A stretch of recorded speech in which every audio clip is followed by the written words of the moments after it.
Cooking Crave, brought to you by ENG Lending, your area's #1 choice for home loans. 456loan.com. Coming up on today's show, we have 2 easy recipes that involve ham and cherries.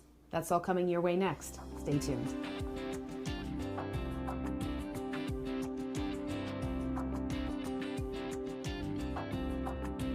Hi, I'm Rhonda Fitterer. And I'm Laverne Dede. And we have 2 recipes that we found. We have a ham and Swiss casserole and some cherry bars. Yes. So I think this is going to be something that anybody will enjoy. And like you said, they are easy. All right. If you want to cook along with us, just grab a piece of paper and a pen. Write down these ingredients.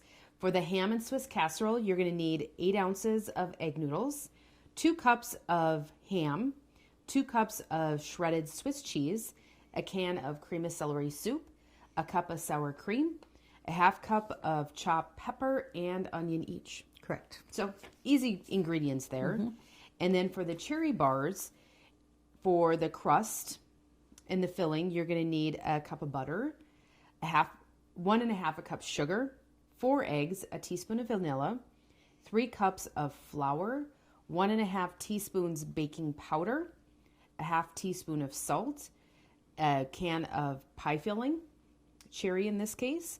And then for the frosting, you're going to need 1 1/2 cups powdered sugar, a tablespoon of butter, and a 1/3 cup of milk.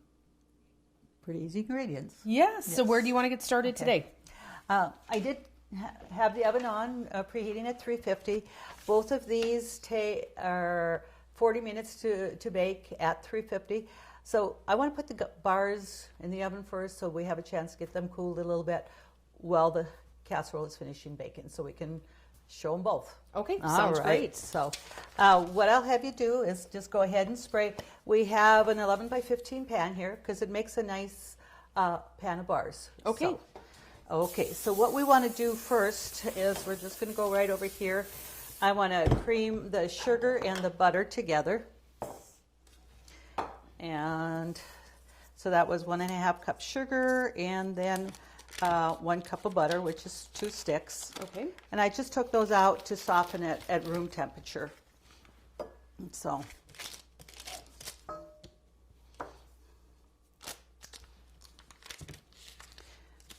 And one thing nice with this recipe, I mean, we're using cherry pie filling, but it's certainly versatile. If you'd want to use blueberries, apple, strawberry, you could switch up the filling on this to your liking. It does not just have to be cherries. So okay. That makes it nice. So we want to get that creamed. And when we get the sugar and the butter creamed together, then there's 4 eggs. And for whatever reason, it says to add 1 egg at a time and beat by hand, not in the mixer. Oh. Yeah. Now, if I wasn't following the recipe for our viewers, I would just maybe add 1 at a time into my mixer, but we'll go by the recipe. Okay. And that, so there is a reason. I don't know what it would be. I don't either. I try to do it as easy as I can. So we'll just get that creamed a little bit more there.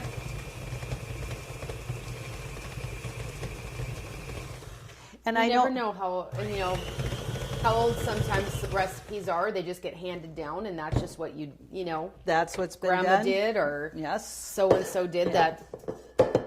Yeah. It's okay maybe to use a blender because I think I would. So much easier, but anyway.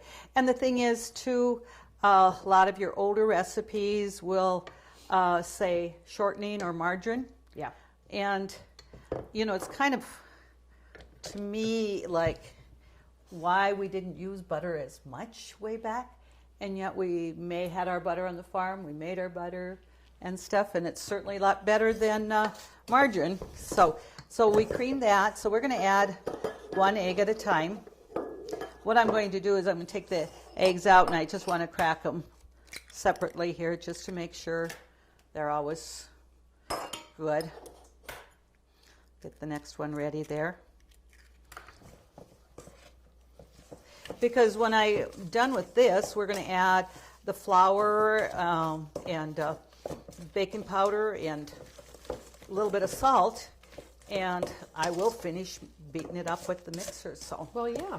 I guess to me it's like, well, a little bit more muscle power with this. So we have that.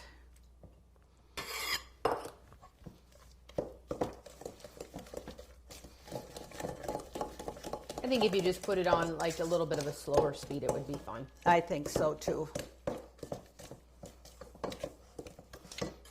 There's nothing to say when you find a recipe, you can't modify it. That's right. Well, one thing I did modify, the shortening to the butter. Yeah. And that, so. Whoop, we got a shell here.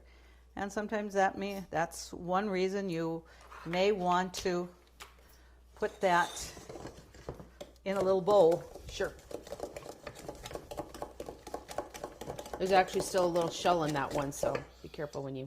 Oh, it didn't come out when I did. Thank you. Eagle eye there. Yeah. That's good.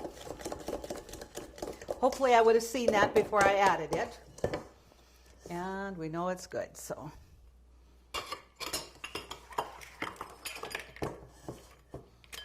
Okay.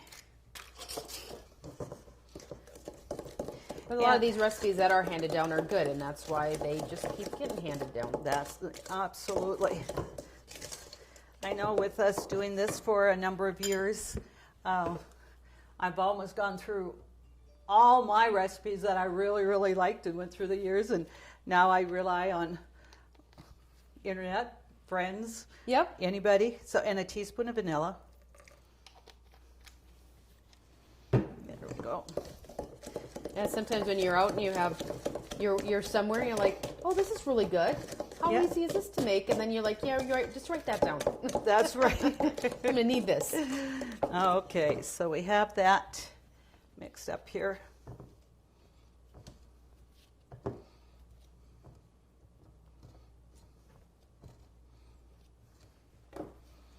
And now we're going to add our 3 cups flour. Okay. And a half a teaspoon of salt. And so when a recipe would say, use sifted or something like that, was it because, you just wanted to make sure that there was nothing in the flour when you used some of these recipes from years ago, or is there a reason why you sift flour? Way back, when we bought the flour in a 100-pound sack of, flour sacks. It wasn't a pre-sifted flour, but way back then. And I think so when some of your recipes are saying sift, now when you buy it, it says, sifted flour or whatever. Yeah. But what it does, it just kind of lightens up the flour a little bit by sifting it. So, Okay. and I think, so it's 1.5 teaspoons baking powder. So we're getting that in there. With a lot of things like this, if you didn't sift, I don't think it's that big of a deal. Angel food cake is definitely something, if you're making it from scratch, you want to sift. Okay. So there's a few recipes that you want to make sure you do. So we'll put that on low to get that And did you get started. the salt in there? We did. All right. I just didn't see that. Yeah, we got that in there. So we get this mixed up, and we're going to pat 2/3 of that in the pan because we want to save about 1/3 just to put a little bit on top. Okay. And this we just want well blended. We don't need it mixed real heavy. Now let's just make sure all the flour is down and get that. It is a stickier dough, so it's not one that you're going to say you're going to be able to crumble on top. Okay. There we go.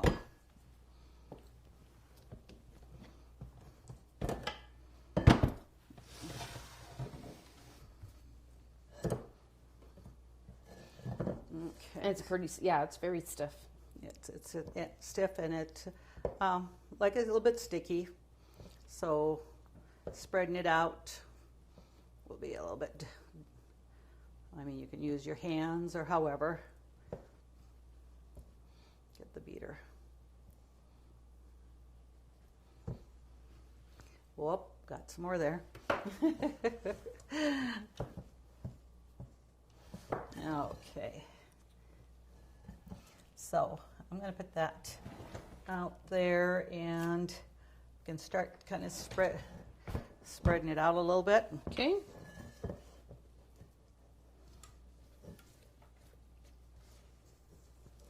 And 3 cups of flour, that's quite a bit. But then, as we said, that here we have the 11 by 15 cookie sheet here. So this isn't what you consider the jelly roll, though, is it? it is. Okay. I guess you can say jelly roll pan if that's what you're wanting there. You're doing a pretty good job there.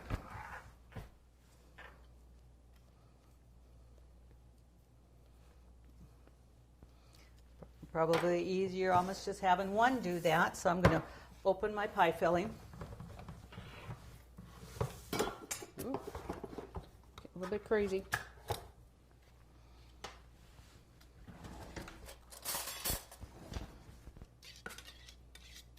So it's not going to be a really thick crust then once we have this all spread out. Not real thick, but realize we do have some baking powder in there, so it's going to rise. Okay. It's not going to be a flat bar or a more dense. There will be a little bit of rise to that. So when we spread the filling on, whatever you're going to choose to use, you want to stay away from the edge about maybe an inch or so it doesn't kind of run over to or stick to the side, burn or bake onto the side. Sure. So, okay, I think we have that pretty well taken care of. So now we're going to just spoon this on. And as you can see, it's really quite an easy. Well, there would be no reason that, if you have fruit trees and you want to use your own, you can certainly do that too. Yes. Apples or. Absolutely, you can. Okay, there you go. I'll get the pan or the can cleaned out here.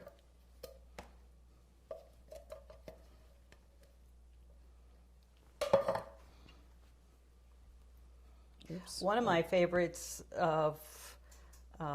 is lemon. I love lemon, just pretty much anything. So I haven't tried this with the lemon filling yet, but I think that would be my next try is making this with lemon. Sure. We'll get a little bit over there in the corner there. Okay. So one can, it does give you a generous topping. Okay, I guess it's always just easier to use your fingers. Now what we're going to do here is I'm going to get out little 2 teaspoons, and the rest of the third of batter we're going to just kind of randomly put on the top. And when it's in the oven, when it heats up, it's going to spread out. Okay. So just a teaspoon here or there. Doesn't have to be any particular fashion or order. Actually, I end up having quite a bit here. Yeah, I maybe misjudged a little bit about the third, but it sure, well, we didn't measure that exactly, but this is going to be fine. And with dabbing it on top like this, it gives a nice, your cherry, you have that cherry look, not completely covered. It's pleasing look, Yes. to see the filling on there. Well, if we put the rest on the floor, we won't have to worry about using it all up. It happens. There we go. And then, like we spoke, it's 350 at 40 minutes. So I'll just get that over here. I'll take that and get that last stab on there. Got to find a corner for it.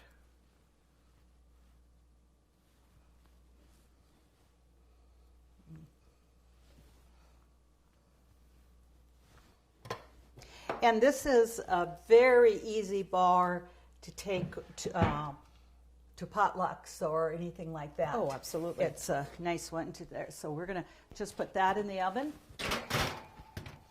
And at 350, and I'm going to set the timer for 40 minutes. Okay. Stay ahead of the game with ENG Lending, North Dakota's #1 choice for home loans. Let Jay and his home loan specialist help you when it comes to purchasing your new home or refinancing your existing one. Make the smart choice. Call ENG Lending at 456-LOAN. That's 456-5626. Call 456-LOAN right now. Now we're going to assemble our ham and Swiss casserole. And that's going to be relatively easy. We have the sour cream, the cream of celery. Those are our wet ingredients, except for the cheese, which will melt. So Sure. I'll get that. We're going to mix the cream of celery, sour cream, and all that in just in a bowl so it gets nice. We can mix it well. So the cream of celery, of course, is undiluted. You're not going to add any water.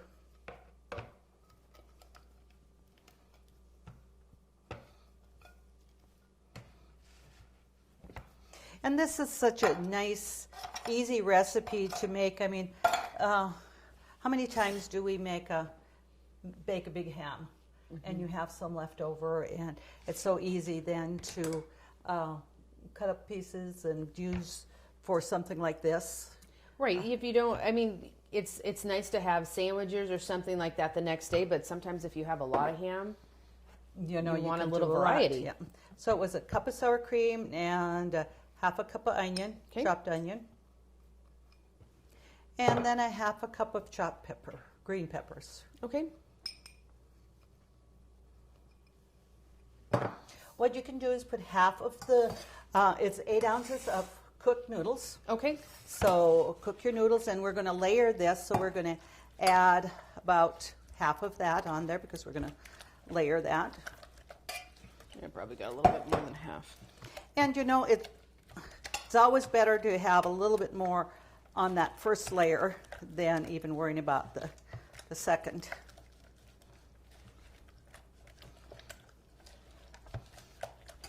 So now that we have that mixed up well, we're first going to put the ham on there.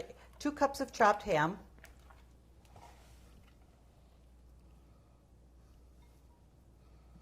And I get that.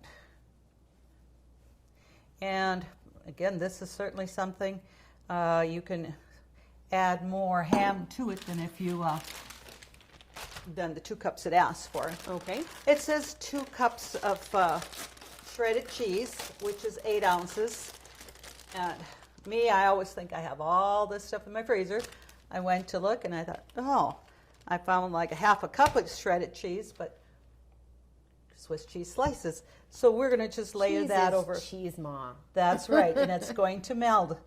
So it was like, I don't think I want to run to the grocery store to get some Swiss cheese when that's going to work just fine. Sure. So now we're going to add about half of this on there. So we're layering it almost like you would a lasagna. We are, yes. So, it's going to be a very flavorful casserole with the ham and the Swiss cheese in there. So, I think that actually when you use the slices, I actually think that might even be better than using shredded. Mm-hmm. And one thing, you look at the slices here, it says 8 ounces. Mm-hmm. And you don't think, you don't have, that's no 2 cups. And this package says 8 ounces, but it is 2 cups. But, you know, when they shred it, and any cheese, they have to pretty much treat it with, you know, flour or something so it doesn't stick. Right. And stuff. So I think we just get more volume, and yet not necessarily any, I mean, we don't get any more product. Right. So, okay. So now the rest of the ham. And we're going to bake this uncovered. Okay. And you said this also bakes for 40 minutes. Yes.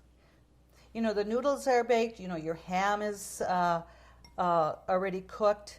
So what you're just doing is you just want that to get heated to, you know, just make it nice and hot, bubbly there. Okay, and now we're going to top it off with this. And, you know, one thing, when you're doing this, the sliced cheese is easier to spread this mixture on than over shredded cheese. Yes. It says to bake uncovered. All right. When you think of 8 ounces of noodles, you know, you're putting that, and I thought, oh, it doesn't seem like an awful lot, but when you add all the other ingredients, you have a very full casserole. Mm-hmm. It layers up nicely. Yeah, and that's a 9 by 13 pan. So Okay. we're going to just come over here, stick that into the oven, and have that. And see our dough on top of that cherry pie bars is spreading out already. It's going to be really looking good. All right. So we got 34 minutes. So we'll go a little longer with the casserole, and when the bars are done, we'll take them out. And what we can do now is go ahead and just whip up the frosting. Okay. Get it right away. So I just got that. It's 1.5 cups powdered sugar. Yes. I'm going to just, even though this is softened, it's going to be easier to melt a little bit if we stir it. And then we're going to have you get the milk out. Okay. And that was a 4th cup of milk? You know, the recipe actually says a 3rd cup, but we want to be cautious because I thought a 3rd's going to be a little bit much. I'm going to start a little less if we need it, because it's just a tablespoon of milk, and how much just a tablespoon will dissolve powdered sugar. You can really get into making it way more liquefied, and we don't want to have to add more powdered sugar because this is going to be enough frosting. It doesn't have any extra flavoring in there, but You know, that almond would be good. oh, almond over a little bit of cherry pie filling, I think would be really good. So if that's something that you would like to do, you certainly can add a little bit of flavoring, and almond would be my choice. So we're going to add just a little bit more here, and we're seeing how you don't need the liquid in powdered sugar, say 1.5 cups of powdered sugar versus flour. Right. You know, it just liquefies so. And I suppose quick. it depends on how you want that consistency too. Right. This is very spreadable, but if you'd like it just a little bit thinner to drizzle over, maybe. Right, so I'm going to add that little bit there. So this was not a full 4th cup. It was just shy of a 4th cup, but I Right. don't think you're going to need more. No, I don't. And the thing is, the recipe said a 3rd cup, so I might just modify that and say a 4th. It's like we say, it's always easy to add a little more milk, but if you add too much milk, you're going to need quite a bit of powdered sugar to, you know, make the consistency you want. Right. So we got that mixed, so we just have to wait for our bars to get baked and our casserole to be done. All right. It's going to be great. It will. Country Rose Cafe on East Villard is open for breakfast and lunch 7 days a week. Enjoy daily homemade specials, caramel and cinnamon rolls, several different kinds of homemade pies made fresh every day. Country Rose Cafe is also famous for homemade soup, including their ever-popular Nefla served every Tuesday. While you're in, make sure to pick up your Ch18 Cooking Crave recipes and like us on Facebook for different specials and announcements. Country Rose Cafe, the way a cafe should be, located at 837 East Villard in Dickinson. Oh, the oven is going off for our ham and Swiss cheese casserole. So I'm going to go turn off the timer. we took out the cherry bars. We had 40 minutes. And so those have been out just cooling a little bit. Okay. So we're going to take this casserole out and then we'll frost our bars. All right. Okay, get this a little bit hot there. Okay. Oh, the edges, yeah, that looks like it's nice and bubbly, and that was 40 minutes. Okay. So we're going to just set that here. So we're going to drizzle this frosting over here. Now, one thing with the bars, and I should have checked, and I know ovens vary. I probably start at 35 minutes. Okay. Because we did go the full 40 minutes. And, you know, it's nice and golden brown, but I think 35 minutes might have been just perfect. Okay. But then knowing everybody's oven is a little different, so you just never know. But like we say with the frosting, you know, if you need more milk, add it. But if you have it in there, it's going to be an issue. Right. So we'll just... You can always do more. Yes. But, you know, for the viewers, just to see this pan of bars, you know, with that, you know, adding the crust on top by teaspoons and not just making a full top crust, it looks nice. It does. You know. And it did spread out a little bit more, too. It does. And that makes quite a bit of drizzle there. There is. I almost think you could do a little less if you want it, but we'll just get on that edges a little bit more and do that. Then we'll be able to show that, be able to cut that and get our casserole out. Okay. And I shall get, well, we'll just take this spoon here. All right. And you want me to take some of this casserole? Yes, I would take that out, and then I'm going to cut a nice generous piece of this bar here. We can definitely see the steam coming up from that. Yep. Definitely smells good too. They're just, okay. Okay. All right. Oh, they both smell great. Yeah, and really, again, simple, easy recipes to do. So if you're looking for new recipes, you know, just go to our website, consolidatednd.com, and get these recipes, or stop on down to the Country Rose and pick up a recipe down there. They carry, I mail some down there, so you can always just pick them up in person as well. Yes, that'd be awesome. All right. Submit your recipes and get your name into the drawing for a Cooking Crave apron. Always nice to have. And thank you again to our sponsors. We couldn't do it without you. Join us again on Cooking Crave when we do it all over again next week.